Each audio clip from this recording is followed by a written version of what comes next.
have any concern that Tucker Carlson's interview with Vladimir Putin could further erode support for Ukraine aid in the United States?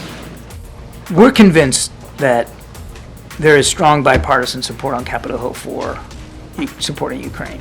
And we know there's efforts now to bring something up onto the Senate floor for a vote that would have Ukraine, Israel, Indo-Pacific, and humanitarian assistance, so supplemental funding in it, and without the border.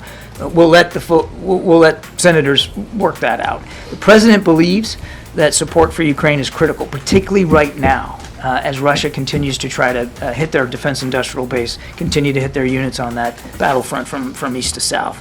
It's vital, and he's confident that, and based on the meetings he's had with leaders on Capitol Hill and the discussions he's had, certainly over recent weeks, that again the leadership, even on the House side, the leadership is solidly in support of supporting Ukraine. Now, how they're going to be affected or impacted by a television interview, I couldn't begin to guess. I guess I'm asking beyond just Congress, among the American people, many of whom, watch Tucker Carlson's show and are inclined already to be skeptical of American support for Ukraine. Would hearing directly from Putin potentially erode that further, not just in the halls of Congress, but among the people?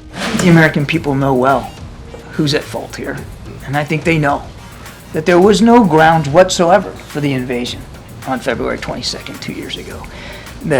He invaded a neighboring country without provocation. Ukraine wasn't a threat to anybody, and the American people understand that. And the American people understand what Ukraine's fighting for. And all they're asking for is our help. They're not asking for American boots on the ground. Again, I don't think the American people are going to be swayed by one single interview. And I think anybody that watches that interview, again, I haven't seen whatever's said, need to make sure remember you're listening to Vladimir Putin.